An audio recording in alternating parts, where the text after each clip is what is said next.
Hey everyone, and welcome to a brand new video. Tonight we have 2 hours of horror stories as per usual. I hope you all enjoy them. If you do, please be sure to drop a like rating. Let's see if we can reach 1,000 likes on this one. It takes just a quick second, and it helps out so much. Subscribing if you are new is also very much appreciated. I post content just like this as often as I can, and I'm always doing my best to make sure that this content is as good as it can possibly be. Tonight's video is also especially good. Anyways, sit back, do whatever it is that you do to relax, enjoy the video with no mid-roll ads, except for the ad break after this intro. There won't be any more after that one. And as always, I hope you all have a great night. I don't know that I believe in ghosts. When I offhandedly mentioned that Ruby's Antiques is haunted, most people conjure up ideas of ghouls and spirits and spectral echoes floating and fluttering through the narrow, crowded aisles. They think I'm talking about long-dead souls attached to objects they once owned, lingering in confusion or malevolence. But Ruby's Antiques isn't haunted by ghosts. At least, I wouldn't call the things that make a home here ghosts. Ruby's Antiques is haunted the way survivors of some horrific accident are haunted. Tragedy and terror soak the brocade, wallpaper and scuffed, varnish, sticky flooring, and settle over everything like a heavy layer of dust and cobwebs. Strange things have happened here as long as I've worked here, but never anything quite so awful as a few weeks ago. That particular day started as they always do. Being the only employee, I opened the shop with a brass key and a flip of the hand-painted placard hanging in the only window. The owner, an older woman I've met in person only once, Mrs. Rutledge, lets me set the hours I work, so the store opens anytime from sunrise to sunset, on most days of the week. The fact that the shop opens and closes according to my schedule should have given me pause when I met Mrs. Rutledge for the hiring interview. But desperate times, etc., etc. Immediately after opening the shop, before taking up the register, I migrated to our music selection. We have a seemingly infinite record collection. Yes, I've tried counting it, and I gave up after 3 days in a row of barely making a dent. And a pristine gramophone that softly creaks out its music over the entire shop. I chose one of my favorite records, from a collection that looks at least somewhat recognizable. I've found it's best practice not to stray too far from normal. Some of these songs can't be found anywhere else, and my musical selection's a big hit amongst my regulars. With a slight crackle, a honeyed voice underpinned by smooth brass instruments echoed out of the gramophone. Satisfied, I tucked a misbehaving tuft of hair behind my ear and took my seat behind the register, humming quietly along a song I'd never heard before. Familiar leather creaked under my weight, and the golden lamp on my desk flicked to life with a hum and a buzz, and my day officially began. The morning passed quietly. My first customers were a mother and her young son. Faces I'd never seen before. They ventured into the dreaded doll section and returned a half hour later with a pudgy porcelain doll that had too many teeth painted in its open, smiling mouth. The little boy looked absolutely delighted by his find. His mother, significantly less so. I pasted on my best customer service smile and processed the purchase swiftly and efficiently, so I could get that horrible doll away from me. I'd never seen it before. That's not uncommon in the doll section. They're always changing. Nobody showed up for a few hours after that. Closer to noon, one of my regulars hurried in, baseball cap slung low over his bloodshot eyes, flannel shirt smeared with grease and dust where it clung to his broad shoulders. "Good morning, Mr. Callahan," I said, tracking his movement towards the back of the store. Mr. Callahan lifted his chin and stared at me. Even beneath the shadow of his cap, his eyes were dark and heavy and piercing, dull pinpricks in my skin. "How many times do I gotta tell you, kid? Just call me Cal." As far as I can tell, Everyone calls Mr. Callahan Cal. Everyone except me. I shrugged. Store policy. I told him truthfully, the way I always did when he complained about my formality. If you'd like to register a complaint, I can put you in contact with Mrs. Rutledge. No thanks. Don't need to get her involved. He hustled away very quickly after that. Shame. I liked talking to Mr. Callahan. Maybe a little more than I should, but that's neither here nor there. I ate lunch behind the register, a messy ham and cheese sandwich I'd slapped together that morning, groggy and half hungover from a boring night out, and sold a lovely set of earrings and a rickety chair to a couple unfamiliar customers. I was considering slipping out into the aisles to see what Mr. Callahan was up to when my phone buzzed on the desk. I flipped it over. Mrs. Rutledge's name glared up at me from the screen, along with a photo of twisting rose bushes I'd never set as her contact photo. Mrs. Rutledge, how may I help you? Oliver, sweetheart, Mrs. Rutledge rasped, her pack-an-hour voice like stones grinding together. A friend of mine is coming in to pick up a special order. You'll be there for him, won't you? Dread crept into my chest, cold and heavy. Of course, Mrs. Rutledge. She hacked an angry, tortured laugh that crackled through the phone. That a boy. Should be labeled with her name. Got it? Dial tone rang in my ear before I could ask whose name I was looking for. Tension shivered up my arms. All special orders were stored somewhere in the temperamental recesses of the basement, and I hated going down there. It was cold and damp one day, dry and dusty the next. The only consistency you could count on was the poorly spaced flickering lights and a faint, sour scent wafting up from the deeper within. With a heavy sigh, I propped up the small sign signaling I was in the back, and slipped into the shop's narrow aisles. I wasn't worried about people leaving without paying. If they wanted to steal from us, the consequences were on their heads, not mine. I trailed the outskirts of the shop first. Most days, the door to the basement could be found near the back of the shop, though that wasn't a guarantee. I climbed over and under a maze of interlocking furniture threatening to spill out of its designated section like an overgrown fungus, and made a mental note to reorganize our living and dining sets. I avoided the dreaded doll section like the plague it was. Mr. Callahan was near the back corner of the store, glancing between an array of shelves and what looked like an old, faded blueprint covered in nonsense, Escher-esque lines. I almost stumbled into his back when my foot caught on a plastic plant spilling out of its pot.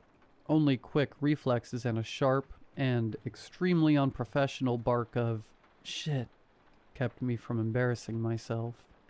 Mr. Callahan startled back, then hedged forward to steady me with a warm, broad hand on my shoulder.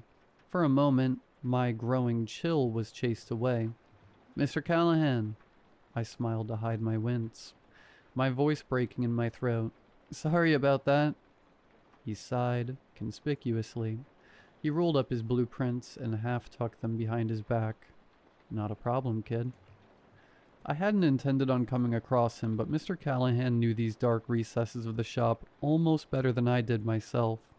He's our most regular customer, though. I can't remember the last time I sold him anything. I maintained my customer service voice. Have you come across the basement today by any chance? For a moment, he was quiet. His eyes narrowed. He inspected me like I was a zoo animal performing some particularly odd behavior, and the back of my neck burned. Right there, he said, thumb jerking behind him. And so it was. Somehow I hadn't noticed it until he pointed it out.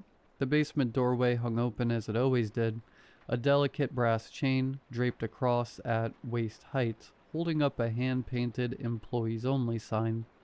A naked light bulb illuminated the narrow steps and old wooden paneling of the walls. Sickly yellow light spilled out at the bottom of the stairs, glistening off freshly waxed tiles that filled my throat with unease. Our basement wasn't usually so pristine. I approached the staircase, forcing myself to take slow, soothing breaths. "Thank you, Mr. Callahan." Carefully, I stepped over the chain and began to descend. I distantly heard Mr. Callahan grumbling, and the rustle of him unfurling his blueprints once more, but my head swam with the sound of buzzing incandescent lights, and the throbbing silence pulsing up from the basement. The soles of my shoes clicked softly on the tiled steps. Already the hot, sour tendrils of an unidentifiable scent drifted up and tickled my nose. I covered my mouth and nose with the sleeve of my sweater as I stepped out of the stairwell. A long, narrow hallway stretched out before me. Flickering yellow light warped my sight just slightly. The floor appeared to slope upwards, the ceiling dripping down, like the hallway was narrowing and tightening, threatening to swallow me whole before I reached the door at the end. I lifted my chin and strode up the hallway with purpose. It's best to not show hesitation. At the end of the hall, I unlocked the door with the same brass key I'd used to open the shop. The door swung open to a dimly lit storage room. Boxes sat stacked in haphazard piles. Cardboard boxes, wooden chests, metal tackle boxes, any kind of container with a semblance of hinge or lid, and a bare light bulb hung from a chain, swaying softly in the draft from the newly opened door. Odd geometric shadows stretched and swayed along the floor. I swallowed and tried not to stare too deeply into these shadows. Skittering sounds echoed in the heavy quiet. Rats, I could only hope. The noises crept closer before ebbing away. Nearer, farther, nearer, farther. I ignored the shiver crawling over my scalp and carefully approached the nearest stack of boxes.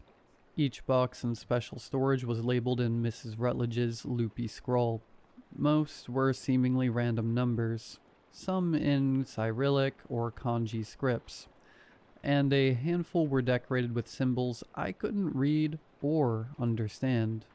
Eventually I found a box labeled Celeste. It seemed right. The box was a small silver jewelry box, carved with intricate swirling designs and latched with a tiny padlock. The metal leached warmth from my skin when I picked it up and clutched it carefully against my chest. My knuckles ached from cold in seconds. I turned and my heart sank to my gut. The door had disappeared. I was sure I'd only ventured 10 feet or so into special storage. I was certain, but behind me stretched a long, cluttered room, filled to bursting with various boxes, and lit intermittently by dangling white light bulbs. My heart skipped. Sweat from my clammy palms smeared the delicate surface of the jewelry box. I closed my eyes. I inhaled until my chest ached and my throat burned with that sour smell, then exhaled until my head felt light and dizzy. When I opened my eyes, the door hadn't returned. In fact, had the room gotten narrower? I whispered, then bit the inside of my cheek. Mrs. Rutledge frowned on unprofessional language when I was on shift, no matter my surroundings. I tucked the silver jewelry box beneath one arm. Cold radiated from within, soaking through my sweater and the button-down I wore beneath, spreading through my ribs and leaving me shivering. With my free hand, I patted my back pocket for my phone. Nothing. I twisted and checked the other pocket. I felt around my front pockets, then patted both back pockets again just in case. I could see it so clearly. My phone, discarded at the register after Mrs. Rutledge's cold call, pleasantly displaying the time and the background photo of the stray cat that lived around my apartment. Futile dread filled my chest, as cold as the jewelry box. I'd been trapped in the basement before, but never without my phone. I couldn't phone Mrs. Rutledge for instructions this time. Blinking shadows and dust from my eyes, I quickly glanced around the storage room. It was familiar and strange all at once, like someone had taken the special storage room I knew and just stretched it out into a long, narrow corridor, populated with the same stacks of strange boxes and the same dangling light bulb. "There's always a way out," I said softly, repeating words Mrs. Rutledge had said to me in these predicaments before. You only have to find it. Then I picked a direction and began walking. Writing this now, I don't know how long I spent walking the length of the special storage room. It seemed to stretch endlessly. No matter how far I walked, how many piles of boxes I passed, the far wall never seemed to draw closer. I kept Celeste's jewelry box clutched to my chest. The chill helped cool the terrified heat building under my skin. The skittering came back, and it sounded louder, larger, closer. When a door finally appeared, tucked behind a stack of cardboard boxes taller than me, I could have wept. When I swung that door open and came face to face with the familiar aisles of Ruby's antiques, I'm not going to admit that my eyes burned with a few unshed tears. But I won't deny it either. Bright yellow sunlight blared through the shop's only window, distant and yet so soothing my legs nearly collapsed beneath me. Pleasantly cool air wicked away the sweat beating at the nape of my neck. I let out a long, heavy sigh, my tension and anxiety slipping away with my breath. Mr. Callahan was still in one of the obscure corners of the shop. I waved, but he didn't react, probably too absorbed in his work. Another customer stood in our jewelry aisle. Her back was hunched and her head down, so I didn't interrupt her search. The register greeted me with open arms. I collapsed into the soft leather of my chair, tipping my head back into the stripe of harsh sunlight pouring through the lone window. I placed Celeste's jewelry box atop the otherwise empty desk, wiping away a few foggy smears left by my clammy hands, sweeping with the sleeve of my sweater until the silvery surface gleamed, and settled in to wait for Mrs. Rutledge's friend to arrive and collect her special order. I decided I would close the shop as soon as she'd picked it up. My soft bed called my name in a siren's song. Eyes half-lidded, I basked in the silence and sunlight, the ache of tension slowly loosening within my stomach. I waited. Neither Mr. Callahan nor my other customer appeared at the register. I waited longer. The shop remained quiet and empty, the little bell over the door never ringing out to announce Celeste's arrival. I waited, and the chill crept into my knuckles and the tips of my fingers. Cold and poor circulation leached all warmth and color from my hands, leaving them stained a pale yellow from bloodlessness. I rubbed my hands together and cupped them in the sunlight pouring through the window, as though I could gather its warmth in the cradle of my palms. Warmth never came. If anything, my hands burned colder, joints stiffening up and the skin under my nails fading to a faint blue. Frowning, I brought my hands to my face. I puffed hot breaths onto the frigid skin in an attempt to warm them, and my breath clouded out in white wisps of steam. I paused, heartbeat skittering slightly as my teeth ached in the chill. It couldn't be below freezing inside the shop. We were in the middle of an unseasonably warm spring. The cold outside a harsh landscape of blue sky and green grass, and sun-baked cobblestone. And besides, our air conditioner was not nearly that powerful. I hadn't spent 3 summers broiling alive just for Ruby's Antiques to become a winter wonderland in the middle of April. A shiver climbed my spine, rattling my teeth until I clenched my jaw tight and tucked my hands inside my sweater sleeves. The cold was growing bitter, almost damp, tinged with a sour scent of mildew, like it was wafting up from the basement. Maybe I hadn't closed the door when I'd come up. Fear surged in my throat. Upstairs, I didn't remember climbing any stairs. I couldn't remember how I'd gotten out of special storage. There was just a door, and then there was the shop. What the... I whispered, then flinched. That was my 3rd swear word, my 3rd infraction. Any moment, Mrs. Rutledge would be texting my phone to remind me of the shop's politeness policy. Except my phone was nowhere in sight. It wasn't in any of my pockets. I'd left it at the register, face up, displaying the grubby grin of Puddles the street cat.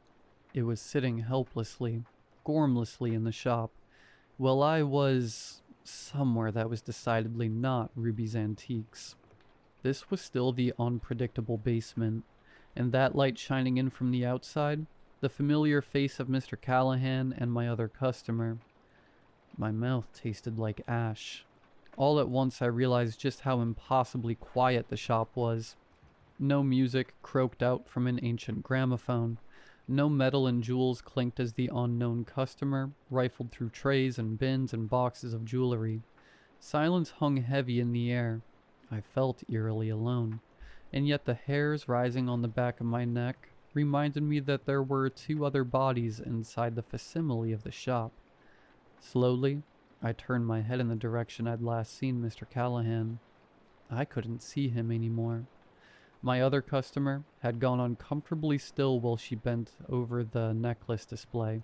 I could only glimpse the back of her head, and the gnarled curl of her hands around the wooden shelves and rice paper screens, sectioning off the aisles of the shop.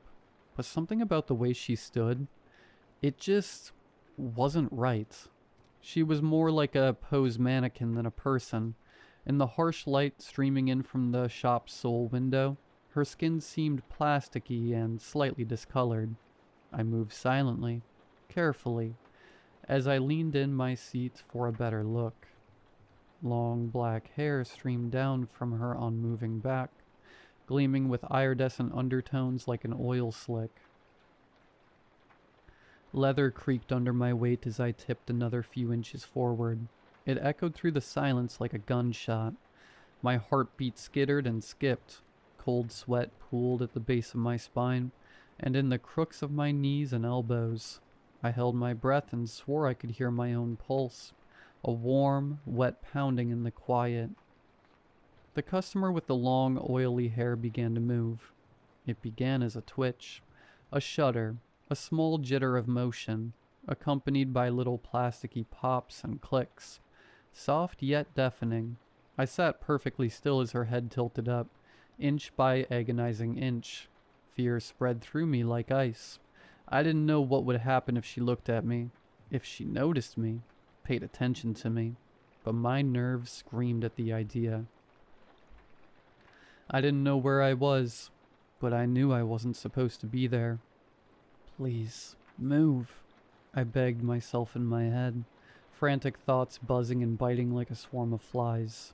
My fingers clenched uselessly around the armrests of the chair. The woman's face finally turned to meet mine. I felt sick. Sick.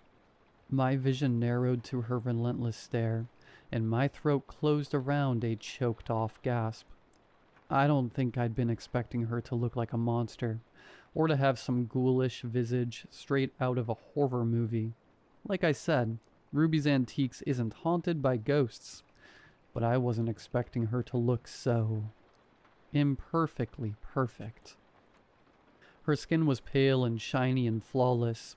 It gleamed in the harsh white light pouring in through the window. From the facsimile of the world outside that set my teeth on edge, her eyes were big and dark, her body narrow and elegant despite its twitchy movements. She was too sharp to look at, like an over-processed image. I fumbled for Celeste's jewelry box with clumsy hands, shoving up from my chair with enough force to send it scraping back into the wall behind me with a clatter of wood. The woman tipped her head to one side. Dark hair slipped over one shoulder, slow and liquid in its movements. She had all the features I'd expect on a human face. Those big eyes, a narrow nose, a wide-set mouth with pale lips. But it didn't seem right. Every tiny jitter or twitch, for just a second, her features looked painted on. She started creeping closer. Her limbs moved slowly and spidery. Soft click, click, click noises creaked out with every movement. I did not want her close to me. With the silver jewelry box hugged against my chest, the way a child clutches a teddy bear to keep them safe from monsters in the dark, I slipped away from the register and into the cramped aisles of not Ruby's Antiques. The door I'd come through was near the back left corner of the shop, nestled between clothing racks and esoteric board games. If I retraced my steps, I would find my way back. Relief bloomed in my chest when the door came into view. That relief crumbled into panic when I opened the door to a narrow, dark staircase, descending even deeper. "No," I said through clenched teeth. "No." I closed the door and opened it again. The staircase was narrower and darker, and the air drifting up from below carried the chilling bite of frost. Click, click, click. Fear shot into my throat. I looked over my shoulder to see a slick of oil-black hair spilling into the aisle in creaky, slippery movements. The woman's face followed, peeking out from behind a wooden cabinet piled high with chessboards. Her pale, spidery fingers curled around the corners of the cabinet.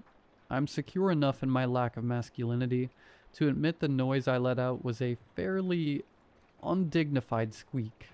I stumbled back, heel nearly catching on the edge of the uppermost step. Gravity swooped in my gut before I righted myself.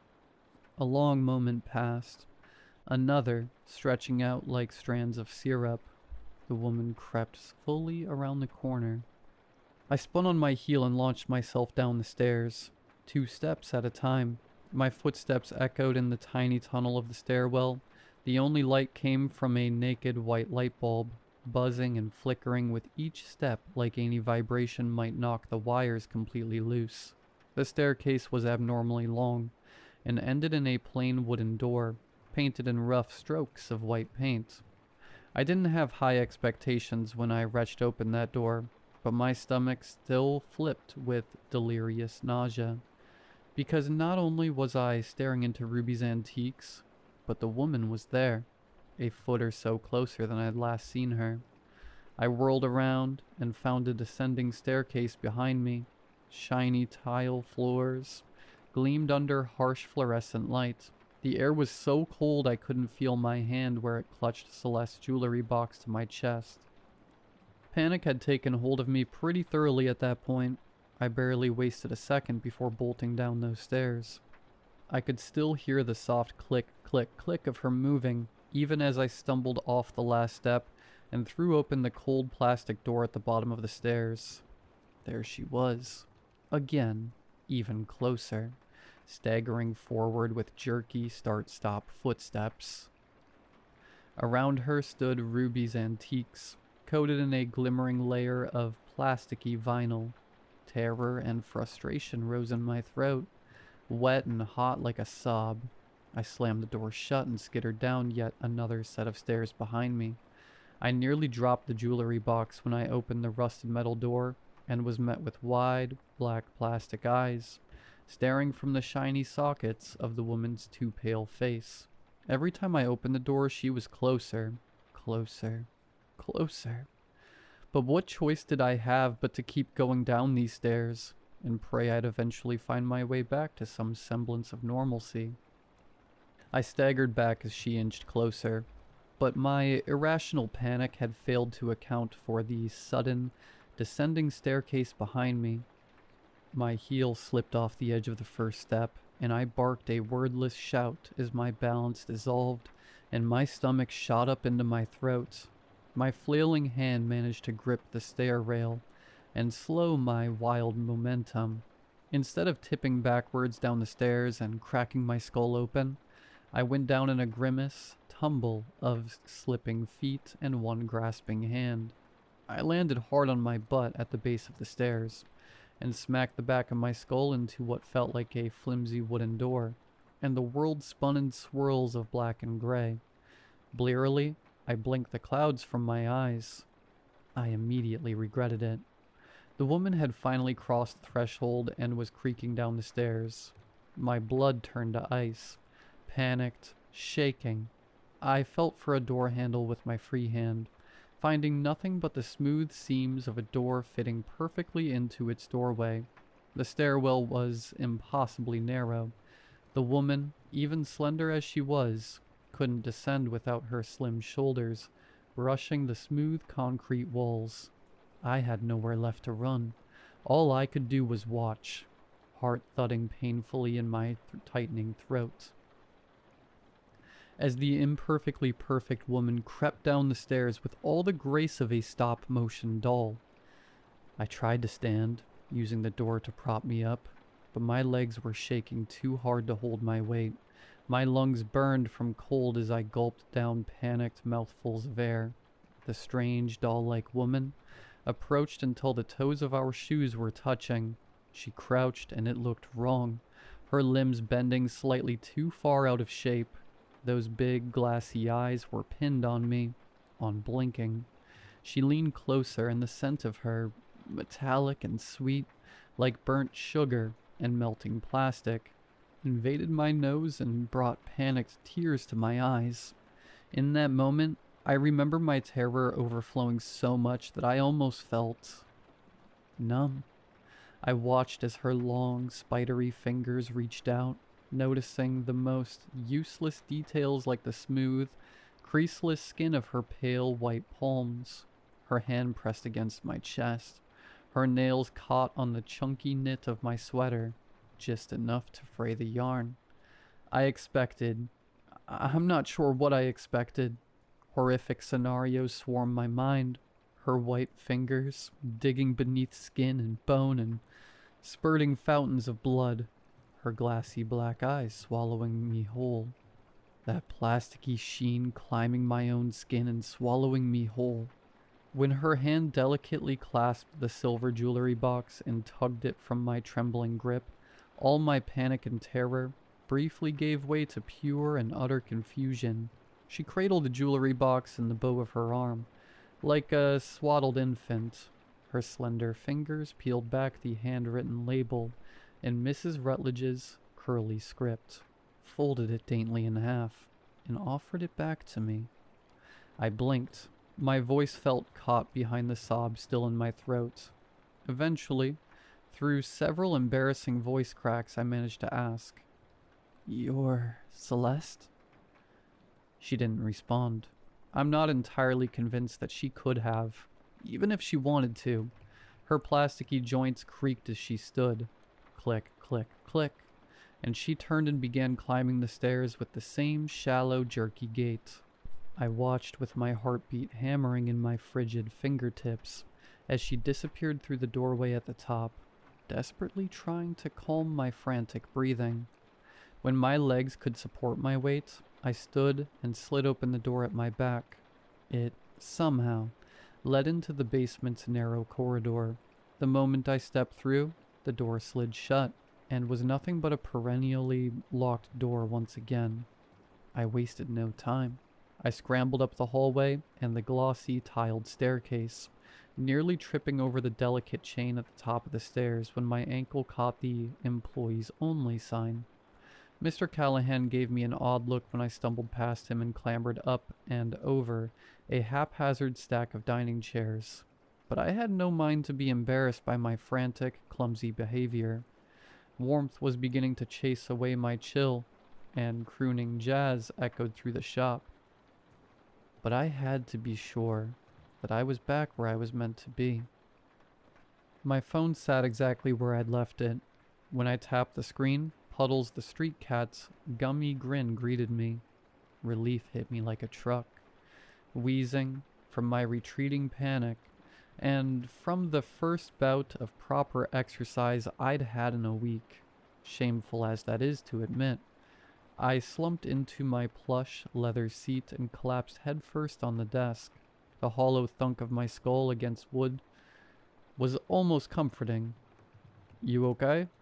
Mr. Callahan's gruff voice rattled from the base of my spine to the nape of my neck. "You look, I shot up, plastering a customer service smile on my face. Wayward, sweat-damp strands of flyaway hair stuck every which way, and I self-consciously smothered them down as best as I could without a mirror.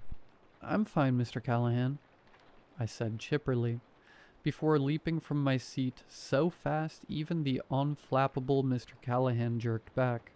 "But I regret to inform you that Ruby's Antiques will be closing soon. Very soon. Right now, in fact." He opened his mouth.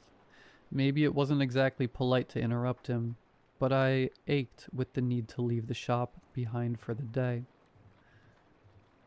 Or the rest of the week, possibly even the rest of April. Right now, if you have any purchases you need processed. I asked it futilely, knowing that Mr. Callahan never bought anything on his ventures into the shop. As expected, he shook his head. I stood on my toes to sweep my gaze across the shop, but I didn't notice any other customers, and they could find their own way out, were they so inclined. As I ushered Mr. Callahan out the door, into waning, reddish sunset, and the first true warmth I'd felt in hours, I clenched the 2 missed texts from Mrs. Rutledge on my phone. 2:26 p.m. Remember, impeccable customer service never involves foul language. 6:07 p.m. Great job, sweetie. Celeste is so happy with her order. You've gained yourself a repeat customer for sure. I didn't return to Ruby's Antiques for 6 days following the aforementioned events. I might have stayed away longer, but I only get paid for the hours the shop is open, and while this job pays exceptionally well for a customer service gig, I'm still not that well off. I haven't had another special order in the month or so since this happened, though, and every call or text from Mrs. Rutledge sends a fresh wave of frigid dread down my spine. Maybe I'll ask Mrs. Rutledge to hire another employee. Surely if I had an underling, I could send them down into the basement to collect special orders, or in the rare cases where we need to access the water and electric. When she hired me, she told me her shop doesn't take kindly to most strangers, that the antiques liked my vibe, whatever the hell that means. One more stranger couldn't hurt, could it? I suppose I won't know until I ask.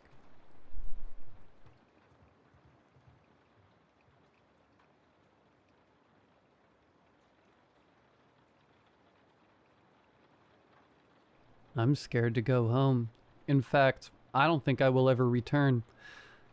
I don't care that everything I own is there, or even that it is my childhood home. I'm never going back. It was only a few months ago that I received the call that would change my life. I sat in my dorm studying for a psychology exam, when the monotone chirping of my phone broke through the tranquil silence. Hello? I answered blankly. Yes, am I speaking to Aaron? A thick, masculine voice broke through the speaker. Yeah, it is. Whom am I speaking to? Well, ma'am, I am Sheriff Watterson from back in Centerville. Your father is Roger, correct? My voice cracked as I whispered. Yes, is everything okay? A heavy, pained sigh came through the phone. Dad's funeral was harder than Mom's. Mom's was a long time coming. The cancer had pillaged her body for years. It laughed with glee as it poisoned her blood, and left her a hollow husk months before her final breath. But Dad had drowned. Not in a lake, not in a pool, in his own home. They told me he fell asleep in the bathtub. 3 days after the sheriff's call, I stood in the small, traditional Wesleyan chapel. As I stood in front of the simple casket, wrapped in a black dress, I realized I was now an orphan. Later that evening, Dad's lawyer sat me down to walk me through the last will and testament. I sat there on the couch in a grief-induced shock. The legal jargon spouted from lawyer overwhelmed me like a flood. Very few of his words reached my mind, but one of his final statements broke through my stupor. And finally, your father has left you the entirety of his estate, including the house. Wait, what did you say? I asked the dry lawyer. Your father left you the house, as well as the majority of his earthly possessions. He replied as if it was the most mundane statement ever. Oh, was all I could muster. Also, your father left you this, he said as he handed me a small, simple envelope that bore my name. Thanks, I said as I stuffed it into my purse. Days passed filled with casseroles, hugs, and sloppy signatures on legal documents. Several members of the family advised that I sell the house to pay for my schooling. But how could I? How could I sell the first and only home my parents ever bought? How could I sell the home that held my childhood? Instead, I kept it. I transferred to an online program, and before long I found myself moving the few boxes from my dorm into the house that was now mine. A few short weeks later, I found myself alone in the house for the first time since Dad died. No one tells you how loud it is after the funeral, nor how quiet it is after everyone leaves. The silence brought to mind every good memory of my dad, though they were tainted by loss. There would be no new memories shared, no happy hugs as I graduated college, no tearful laughter as he walked me down the aisles. I had every memory of my dad that I would ever have, and as I grew older, they would fade, eventually disappearing together. Then my dad would truly be gone. As gentle tears ran down my cheeks, a memory of a note hidden in my purse came to mind. Grabbing my purse, I fished out the letter that bore my name in my father's shaky yet elegant handwriting. A single tear dampened the envelope as I gently opened the letter. My heart awaited eagerly for the wisdom it may contain, yet to my surprise, it only had one single sentence. Always keep a glass of water on the nightstand. I don't know how long I stared at the lone sentence, but as I did, anger boiled up within me. And before long I screamed, "That's it? That's the best advice you could think of? Gee, thanks, Dad. I'll always be hydrated at night. What about I love you, or I'm proud of you?" I screamed at an empty house as I slid to the ground and wept. Why did you have to go? Why did you leave me? That night, I got drunk. A cocktail of anger and grief fueled my drive to the local liquor, where I bought enough boozes to supply any frat house for a week. After several bouts with Jack Daniels, I finally collapsed on my bed in a drunken stupor. It was around 3 a.m. when I coughed and gagged myself awake. It felt like my lungs were full of water. I sat up quickly, fearful that I was choking on my own vomit, but as I lurched upward, the feeling passed. My airway opened, and I greedily sucked in as much air as I could. My hands shook uncontrollably. As I tried to calm down, standing up, I walked into the master bathroom and bent to the sink to splash some cold water on my face. Glancing up, I saw my sorry reflection in the mirror, and for a moment in the reflection, I saw movement. It was slight, but there in the reflection of the gaping darkness that was the doorway to my room was movement.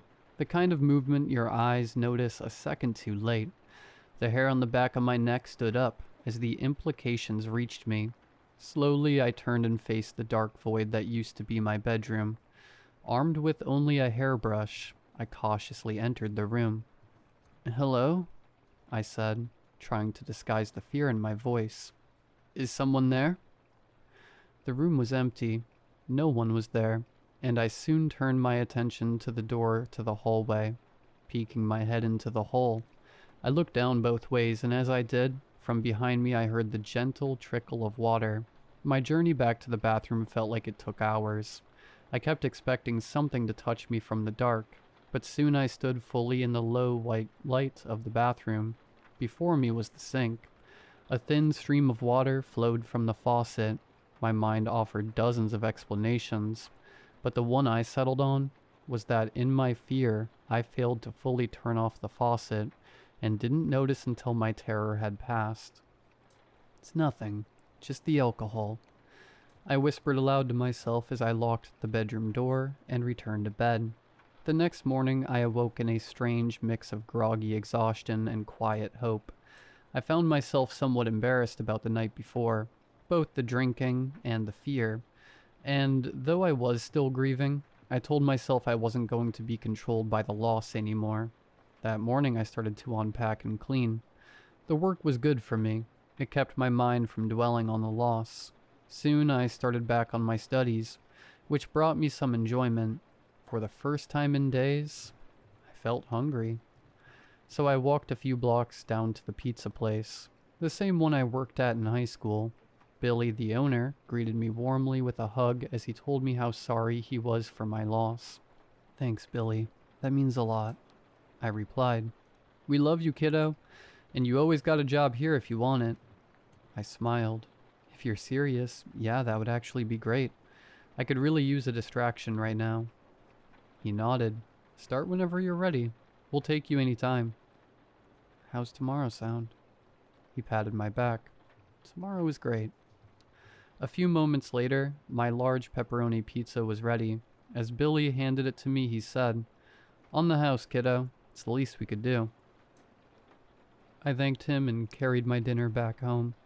I wish I could say that night was normal. What I thought was just a drunken reaction to grief turned out to be something greater.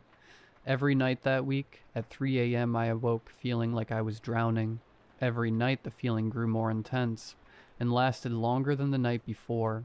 After a full week of restless sleep, I couldn't take it anymore. Not knowing what else to do, I emailed one of my professors and asked if we could schedule a video call. Dr. Martin was one of my favorite professors. He warmly encouraged my desires to become a psychologist, and after some small talk, I opened up to him. I told him about my father's death, how he had drowned. I told him about my nightmares and the terror I felt as my lungs filled with imaginary water. All the while, he listened attentively. As my account came to an end, Dr. Martin stared intently into the camera, clearly deep in thought. A moment later, he spoke. Honestly, Aaron, it sounds a lot like grief-triggered sleep paralysis. Sleep paralysis? I echoed. Yes, it seems to be that your subconscious has taken this grief and internalized it in the form of a paralysis experience that mimics the final moments of your father. I stared for a moment as the news sunk in. Well, is there anything that would help? I asked. Well, if you're wanting to go the medication route, I'd have to refer you to someone. But if you'd ask me, medication might not be necessary. Perhaps all your mind needs is some form of closure. I thought for a moment before nodding. Thank you, Doctor. You've been really helpful. Of course, Aaron. Happy to help. Closing my laptop, I sat there at the end of my bed, trying my best to digest what I had just been told. What would closure even look like?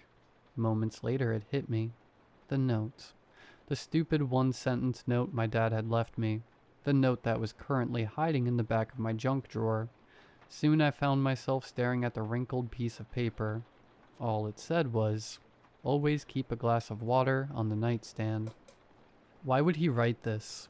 The thought bounced around my mind over and over again, but ultimately it doesn't matter. If listening to the note would give my mind closure, I'd do whatever it said. That night before bed, I set a tall glass of clear water on my nightstand. I stared at the cup as my eyelids grew heavy, and soon I was fast asleep. I woke in the morning shocked. Not only had I slept all the way through the night, but it was some of the most restful sleep I'd ever had. I felt relaxed and energized, ready for the day ahead. My smile rarely left my face all day. Later that afternoon, Billy remarked, "You're in a good mood today, Aaron. Glad to see it." I chuckled slightly. Yeah, it finally feels like I can move on with my life. He smiled and nodded as we got back to work. That night, I dumped out the glass and filled it to the brim with fresh water. Hopping into bed, I silently hoped that night would be just as good as the night before. Again, morning came, and with it the renewed energy of a restful night. I woke with a smile on my face, but out of the corner of my eye, I noticed something was different. It was the glass. It was half full. I stared at it for a moment. I vividly remember filling it full last night, but now it wasn't full. It took a moment to convince myself that I had just taken a drink in the middle of the night and simply didn't remember. Weird, I said aloud as I forced a shrug. Despite my efforts, a feeling of unease stuck to me all day. The day itself was a blur. I couldn't tell you one thing about that day, only that I spent every moment of it wondering what happened to the water. Again, evening came, and I found myself filling the same glass with fresh water. As I set it on the nightstand, I took a moment to note the exact amount of water that the glass held. It took longer to fall asleep that night, but eventually sleep took me. Again, I awoke refreshed and happy, but it lasted only a moment as I looked to the nightstand and saw that the glass was a little more than half full, definitely less than the night before. That day my mind was consumed by one thing: the water. Did I drink it and I just don't remember? I must have. But why don't I remember? Where else could the water have gone? Everything okay, kiddo? Billy's voice broke through my questions. Oh, yeah, sorry. Just a lot on my mind. Well, if you need to talk about anything, just say so. I nodded as I tried to distract myself with work. That night I had an idea. After filling the glass, I took a red marker and marked the water line. In the morning, there would be no doubt about how much water I had put in. The next morning, the glass was completely empty.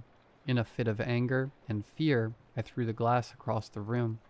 It shattered as it hit the wall. What the hell is going on? I screamed at the empty house. That afternoon, as I walked to work, I realized that before I overreacted, I needed to be sure that I wasn't drinking the water. For all I knew, I could have been sleepwalking. If I could see that I was drinking the water, that would put an end to it. I knew my phone wouldn't record all night, and I didn't have time today to drive to the city over and purchase the security camera. So if I couldn't record video, maybe I could record audio. I often used a voice memo app to record college lectures to help with studying, and I knew that there wasn't a limit to how long the app would record. By the time I walked into the pizza parlor, I had already decided. Tonight, I would record everything. As night fell, I made another decision. I decided to fill 4 glasses instead of just 1. If it turned out that it was just me guzzling water while sleepwalking, 4 glasses of water would certainly cause me to have to use the bathroom, and the discomfort would wake me.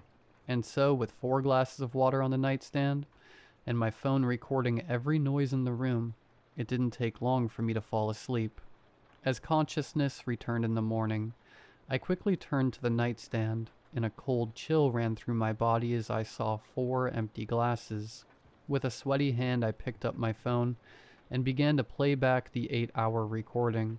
The first few hours, no sound other than my light snoring was heard.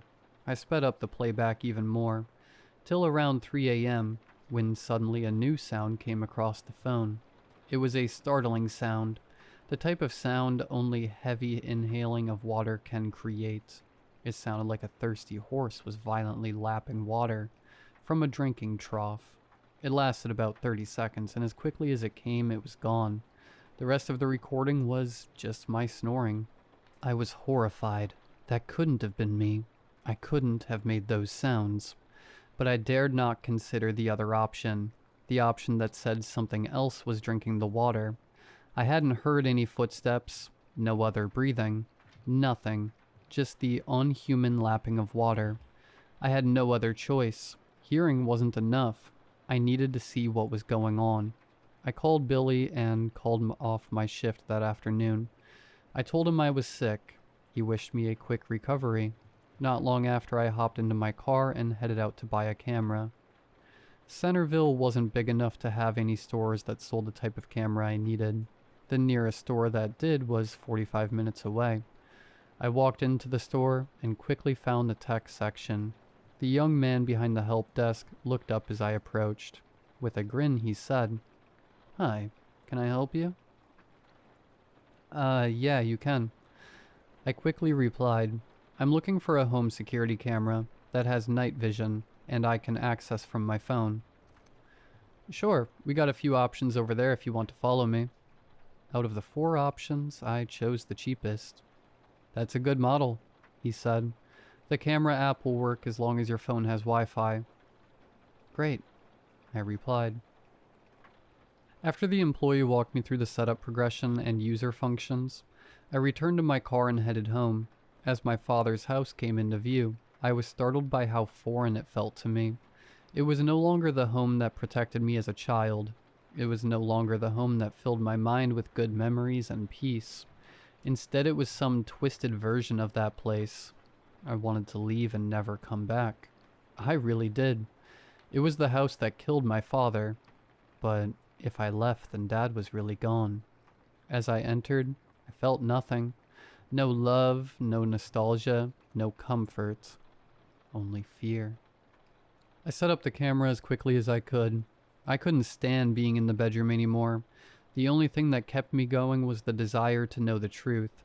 After setting up the camera and ensuring it was connected to my phone, I walked down to the local pharmacy.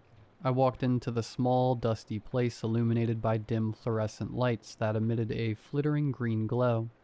It didn't take long to find the sleeping pills that I was looking for.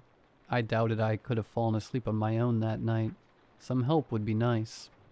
A frail old man stood behind the counter and offered me a gummy grin as I walked up. "Hello, young lady. Find everything you need?" "Yes, sir. Thank you." He looked at the pills as he put them in a small bag. "Trouble sleeping, ma'am?" With a nod, I said, "Yeah, I guess you could say that." "Well, hopefully these will help. Take care now." "You too," I said as I walked out. Night fell. With shaking hands, I filled a glass to the brim with water, checked one more time that the camera was working and facing both the bed and nightstand, and took 2 pills. My heart beat fast as I climbed into bed, and with a sigh, I turned off the lamp.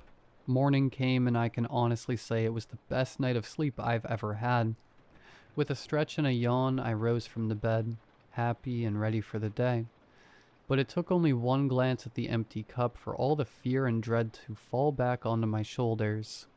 I didn't even bother to change out of my pajamas, as I grabbed my phone and walked out onto the porch. After connecting to the camera, I saw my room at 11:30 the night before. The camera's infrared illuminated my room with an eerie white and gray glow. I watched myself sleep at 3 times speed, and between 11:30 p.m. and 3 a.m., nothing happened. The room was quiet and peaceful, but what I saw at 3:01 took the breath right out of my lungs. From beneath my bed crawled a form as quietly and smoothly as fog sliding over mountain tops. It was impossibly tall. When it finally stood, it had to bend over. Its head and shoulders rested against the ceiling. Its back, which faced the camera, was damp and disgustingly thin. Every vertebrae of its spine was visible. Its arms reached below its knees. It didn't move like a predator in a hurry.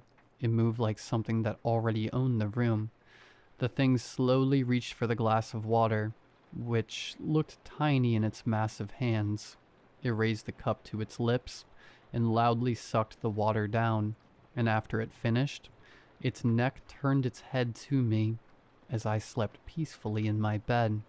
As it stared at me sleeping, it raised a hand and gently ran its fingers through my hair and eventually down the side of my face, where one of its claws pressed against my cheek hard enough to break the skin. At this, I began to stir. I mumbled for a moment, then my sleeping mouth spoke the words. "Dad, is that you?"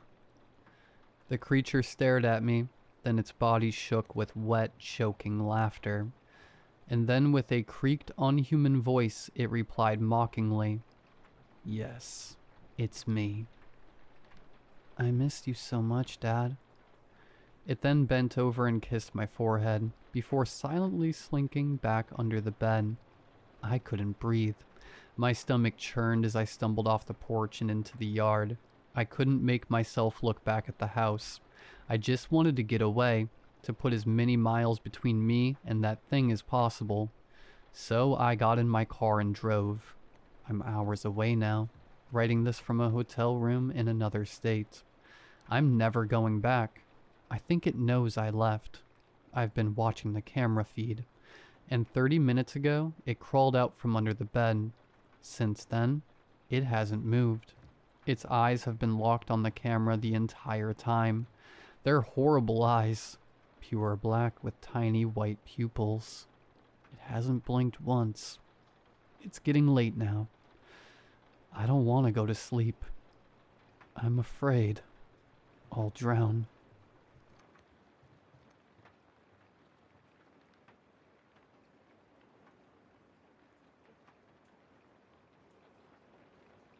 I'm not writing this so anyone will pity me.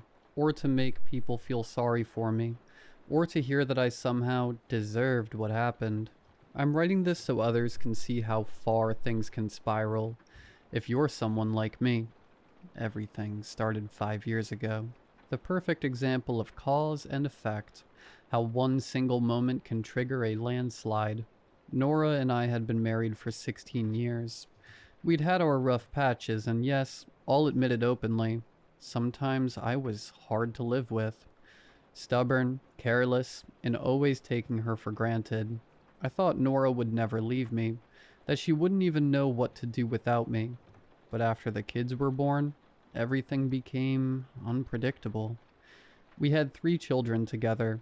Jack, our oldest boy, 14 years old, Luna, 8, and Samantha, just a year and a half. That night, the night everything went to hell, we had a horrible fight. I'd been drinking, stopped at a bar on the way home. Nora snapped at me, and that was all it took. She never acted like that, but when she started yelling, something inside me broke loose. I lost it. I slapped her. Yeah, I know, I'm a piece of crap. There's no excuse. Because of that, Nora packed up right then and there, still in the middle of the night, and stormed out. She took all 3 kids with her. I just kept yelling, so blinded by anger, I barely even noticed that my family was leaving for the last time. God, if I could go back. If I hadn't been such an idiot. According to the police, Nora lost control of the car. She drifted into the oncoming lane, and then she hit a truck head-on. Nora and Jack didn't survive. Luna was in awful condition and had to be rushed to the hospital, same as Samantha. And me? I was at home, drunk and raging, not knowing a thing. After that, I fell hard. I won't go into every detail, but I regret everything I did, every ounce of suffering I caused. Luna survived, but her spine was so badly damaged, she'll never walk again. Samantha, by some miracle, was the only one who escaped without serious injury. And me? I kept drinking. Every day. I was drunk morning to night. That was my escape. My way of hiding from what I'd done. Because no matter what anyone says, I caused their deaths. It was my fault.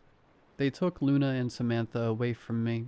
I was furious, like some deranged animal, but the booze had rotted my brain by then. Now I know they were better off. Nora's sister took them in, a good family. They cared for each other. They could give Luna the kind of support I never could. And I had no one left. Except for Snail, the dog. Snail was the only thing that stayed with me through those years. A 2-year-old Weimaraner. A sweet little boy the kids had named together. One of my last pathetic attempts to hold the family together. But even he couldn't stop me from tumbling down the cliff I'd created for myself. I overdosed on pills one night, hoping I'd never wake up again, thinking the only justice left would have been if I had taken Nora's place in that car. I survived. But why me? Why the hell did I survive that night, and not Nora and Jack? They took me to the hospital and I stayed there for a long time. Therapy, rehab, group sessions, all the things they give someone who's fallen straight to the bottom of the pit. And somehow I managed to climb up a little. When I finally got out, I tried to set things right. I even went to see my girls. It took me 2, maybe 3 years before I could even force myself to look them in the eyes. Luna was 12 by then, a young lady, and she didn't speak to me. Not a word. She wouldn't even look in my direction. Samantha, she was just a little girl, but she didn't know who I was anymore. She stared at me like I was a stranger on a bus, and honestly, I deserved that. I couldn't be angry at them. I was the reason their lives had been shattered. So I stopped visiting. It wasn't just painful for me, it hurt them to see me. And just like that, I was alone again. But at least I had quit drinking. I needed something new, something to keep my hands and my mind busy. That's when I turned to hunting. It wasn't unfamiliar. When my dad was still alive, He used to take me out into the woods with him all the time. I learned how to handle myself out there, and I still had his rifle, my inheritance. For a full year, I went out to the nearby woods almost every single day. It felt good, calming even. Out there in the quiet, I finally had space to think about everything, about the things I'd ruined, the things I'd lost. And Snail always came with me, my loyal companion. At least it wasn't just me getting out of that empty house for once. He did too. Over time, he became my closest friend, the one soul who stayed beside me during the worst moments of my life. And maybe he carried some small piece of the family I'd once had. So we walked the forest every day, sometimes after work for an hour or two. Sometimes I spent an entire weekend out there with him. That Friday was no different. I was sitting against a fallen tree, rifle in my lap, a young buck through the scope, maybe 650 feet away. Snail, though never trained as a hunting dog, had somehow learned exactly when to stay silent, blending his gray coat into the brush like he'd been born to do it. I aimed at the lower cervical vertebrae of the deer. It would have been a perfect shot, one of those clean textbook kills. But I didn't pull the trigger. My finger was there, resting on it. One tiny movement, and it would have been done. I'd been going out there for a year, and I had never killed a single thing. I carried the rifle like it was part of me, but I never fired it. Deer, boar, foxes. I'd had them all in my sights at one point or another, but something inside me, my mind, my soul, whatever, refused to let me squeeze the trigger. It was better this way. I didn't want to bring any more harm into this world. The buck lifted its head, then bolted away in an instant. I lowered my rifle calmly, same as always. It almost relaxed me to watch the animal run free like that. Snail burst out of the bushes, his gray body shaking with excitement. His tail wagged as if he understood, as if he too was happy we let the deer go. "Good boy, Snail," I said, rubbing the top of his wet gray head. "Come on, let's keep moving." But as I took a step forward, Snail snapped his head up, like he'd heard something he'd never heard before. "What is it, buddy?" I asked, frowning down at him. Then I heard it too. A voice, far away, somewhere deep in the woods. Someone crying, someone screaming for help. For a second, I tried to rationalize it. Maybe a cougar, maybe a fox mimicking a cry. But the voice sharpened, growing clearer and more desperate, and there was no mistaking it. Someone was out there. Someone in real trouble. "Go, Snail. Find it," I urged. And he shot forward immediately. The cries grew louder. We crashed through the woods together, branches slapping against my arms as I gripped the rifle tight, terrified I'd drop it. Snail, in his usual clever way, found the easiest paths between the trees. The woman's voice, it was definitely a woman, kept crying, wailing, begging. Then we broke through the line of trees into a small clearing, and for a second I thought I was hallucinating. A woman was kneeling in the grass, wearing nothing but a white bathrobe. For a moment a memory slammed into me. Nora. But it couldn't be her. Nora was dead. For a moment I was just weak. The world seemed to freeze around me. It wasn't Nora. Of course it wasn't. Nora had been tall, with long, straight, dark brown hair. This woman had short black hair. Her face was buried in her hands as she sobbed, like a lost child. "Ma'am, are you okay?" I asked once I snapped out of my initial shock. "Help me, please," she said without lifting her head, without moving an inch. "I'll help you," I replied, trying to keep my voice steady. "What happened? Are you hurt?" But she just kept crying. Deep, raw, hopeless sobs. I stepped closer, gripping my rifle as if it were the only thing holding me upright. Snail didn't move. He stood at the edge of the clearing, stiff, confused, like he didn't understand what was happening at all. "What happened?" I asked again. "Should I call an ambulance?" "Help me," she sobbed again, the same broken tone. I took another cautious step, staring at the ring of stones arranged around her, a perfect, deliberate circle of small rocks. What the hell is this place?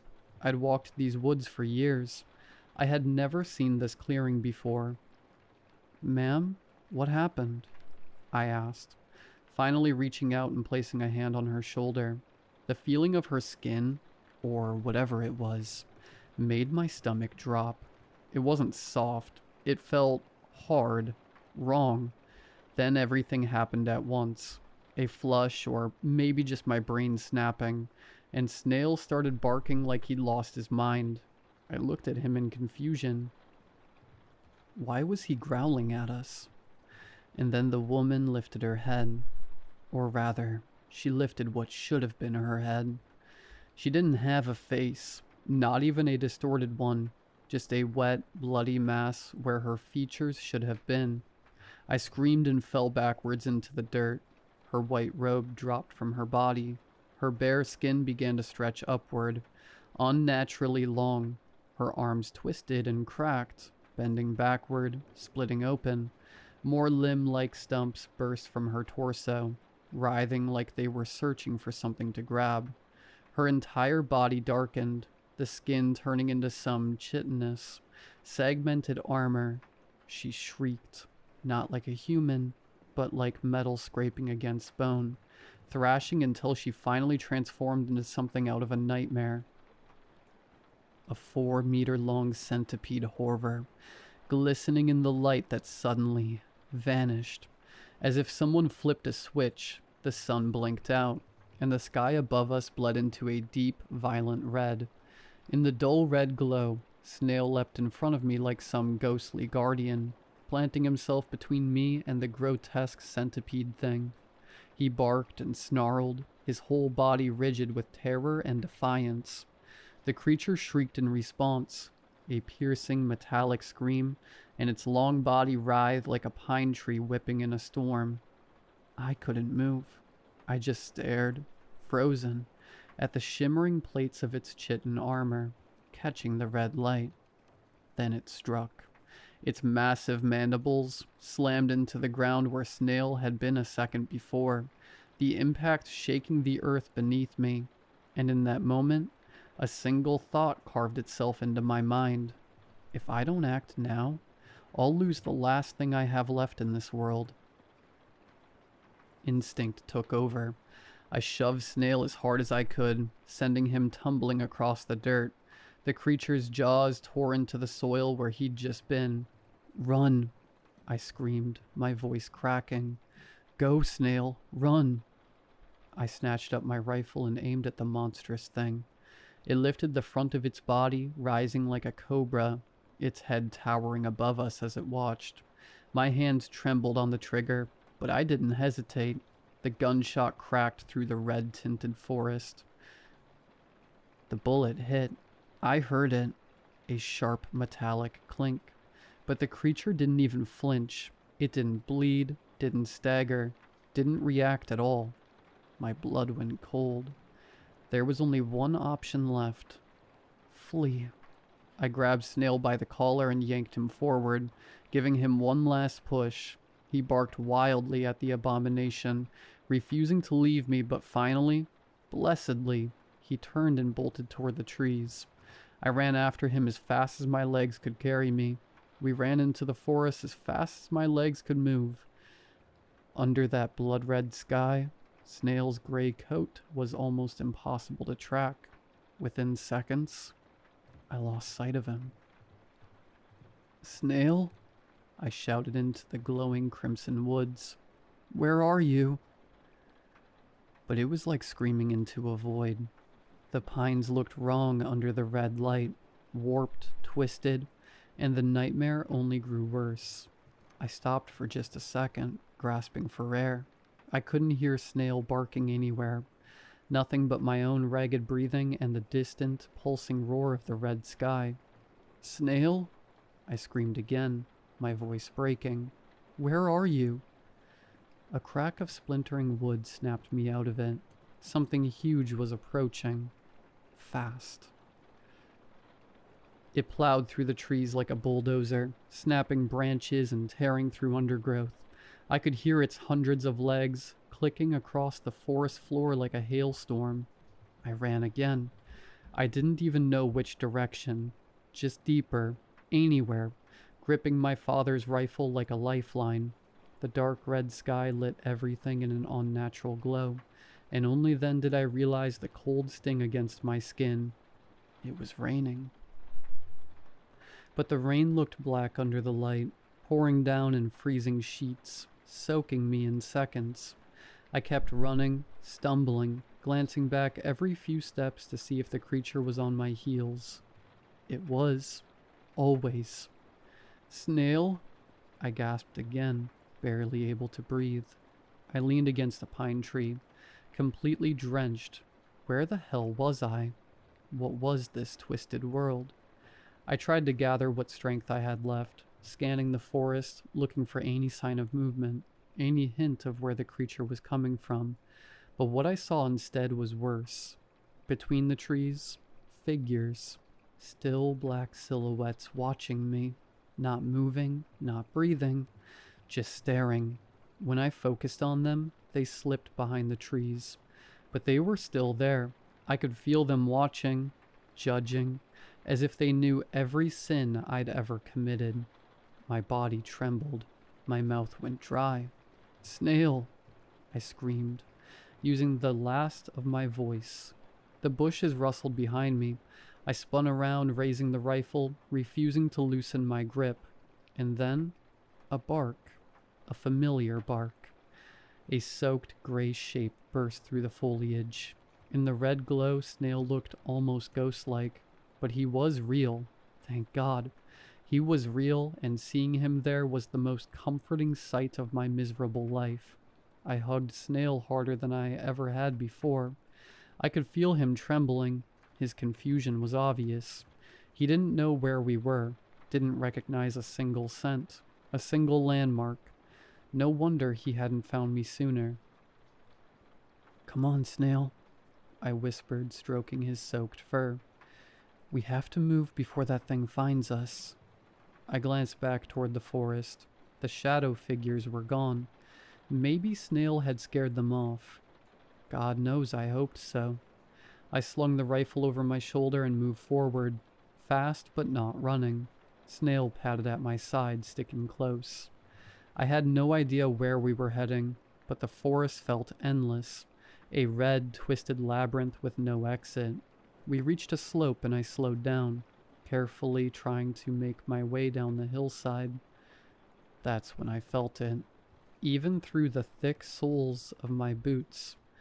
The ground trembled, hundreds of legs hitting the earth at once.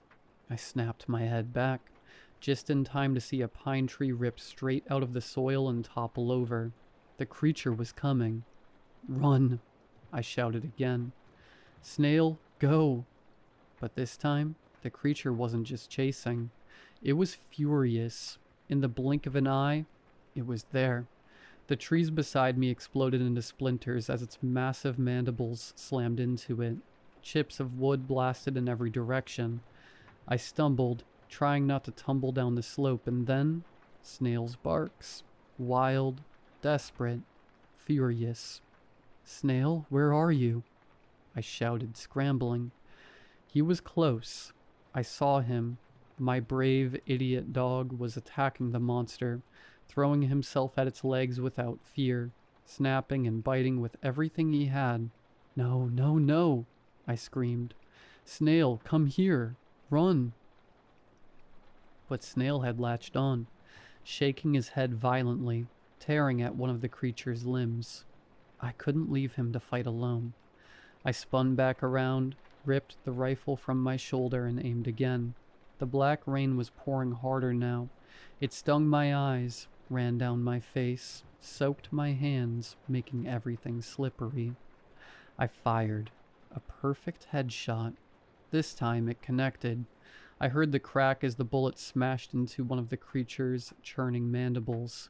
It screamed, a horrible, high-pitched metallic shriek, lifting the front of its body high and thrashing in agony. But I didn't expect what happened next. The rain, the mud, the creature's massive weight shifted the hillside, and the whole slope gave way. The soil slid out from underneath it, and the monster tumbled down the hill, crashing between the trees and disappearing into the forest below. It was gone. I might have actually beaten it. But something was wrong.